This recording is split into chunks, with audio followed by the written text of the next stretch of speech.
You've been lied to. And the frustrating part is that the lie came from people who were supposed to help you. Doctors, fitness magazines, supplement companies, diet programs, all of them repeating the same thing over and over until it became gospel. And because of that lie, millions of people are stuck in a cycle they cannot escape, no matter how hard they try. Today I'm going to expose it, and once you see it, you cannot unsee it. Let's start with a question. How many times have you started a diet, lost some weight, felt amazing, and then 6 months later found yourself right back where you started, or somehow even heavier? If that sounds familiar, I want you to know something important. That is not your fault. That is not a willpower problem. That is not you being lazy or undisciplined. That is the direct result of following advice built on a fundamental lie. So what is the lie? The lie is this: weight loss is about eating less and moving more. Calories in, calories out. Simple math. Just create a deficit, and the fat will melt away. That sounds logical, right? It almost sounds scientific.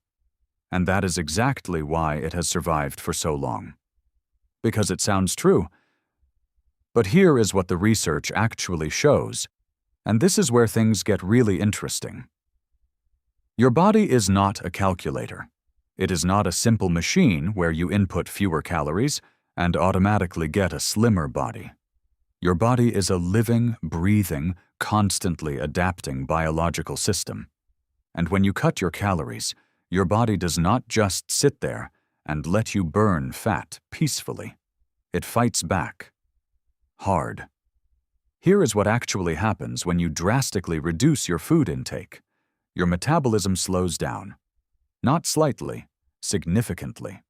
Studies have shown that after prolonged caloric restriction, the body can reduce its resting metabolic rate by hundreds of calories per day. Your hormones shift.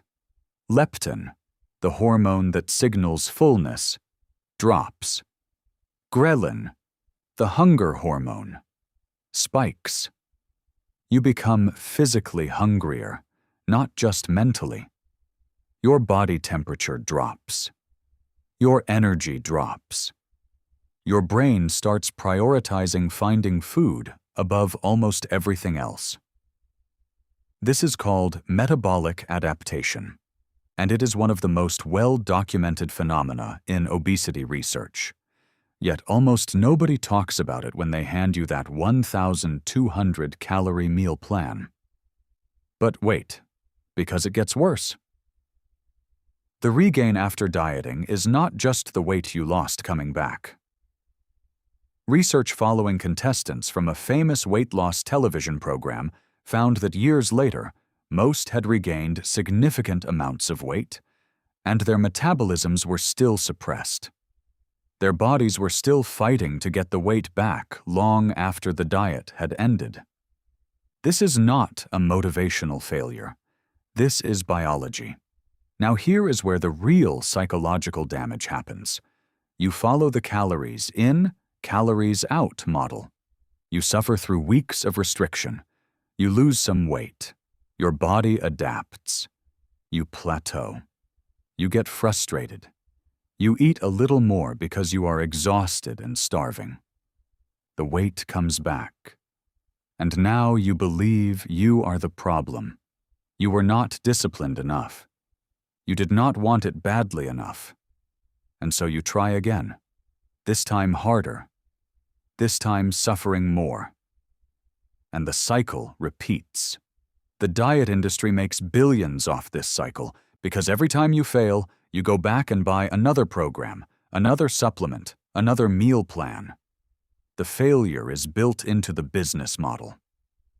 So if calories in versus calories out is a flawed framework, what actually works? The answer lies in understanding what is actually driving fat storage in the first place, and increasingly, the research is pointing toward one central player: insulin.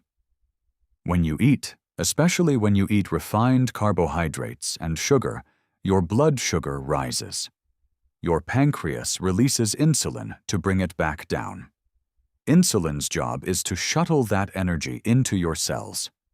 But insulin also has another function. It signals your body to store fat, and, critically, it prevents your body from releasing fat. You cannot burn stored fat effectively when your insulin levels are high. So if you are eating in a pattern that keeps your insulin chronically elevated throughout the day, it does not matter how few calories you are consuming. Your hormonal environment is working against fat loss at the most fundamental level. This is why two people can eat the same number of calories and have completely different outcomes. The composition of those calories and the hormonal responses they trigger matter enormously. 100 calories from white bread and 100 calories from avocado are not the same thing inside your body.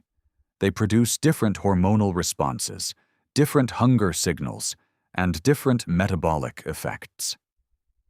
This is also why approaches that focus on hormonal balance, things like reducing refined carbohydrates, incorporating periods of fasting, prioritizing protein, improving sleep, and managing stress, tend to produce more sustainable results than straight caloric restriction alone, because they are working with your biology rather than fighting against it.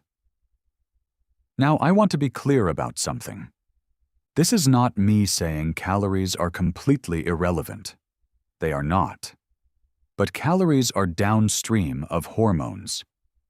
Fix the hormonal environment, and the calorie piece often corrects itself naturally, because your hunger and satiety signals start working properly again. Think about that for a second. What if your hunger was not a character flaw? What if your inability to stick to a diet was not weakness? What if your body was simply responding to a broken hormonal environment, sending distress signals that you were interpreting as failure? That realization alone changes everything for a lot of people. Here is something else the calorie model completely ignores: the gut microbiome. Research over the last decade has revealed that the trillions of bacteria living in your digestive system play a massive role in how your body processes food, regulates hunger, affects mood, and even determines how many calories you extract from the food you eat. Two people can eat identical meals, and one person will absorb more calories from it than the other, based entirely on the composition of their gut bacteria. The simple calorie equation does not account for any of that. The model also ignores sleep. When you are chronically sleep-deprived, your hunger hormones go haywire. You become more insulin-resistant.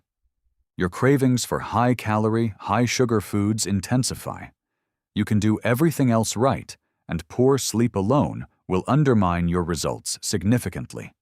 Eat less and move more does not fix that. It ignores chronic stress. Cortisol, the stress hormone, promotes fat storage, particularly around the abdomen.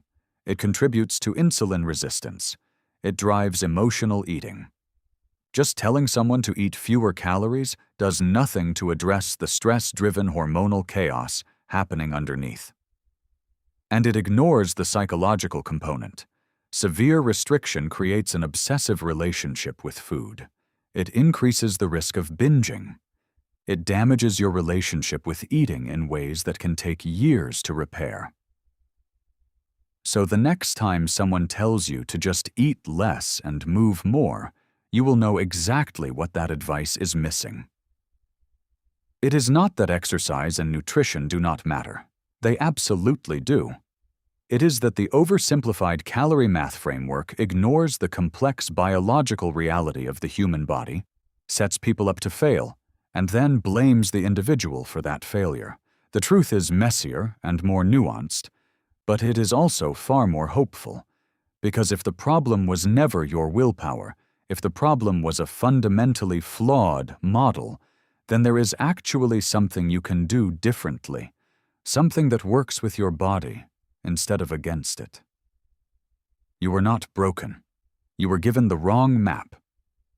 And now you have a better one. If this shifted anything for you, drop a comment below and let me know. And if you know someone who has been trapped in the diet cycle for years, share this with them. They deserve to know the truth, too.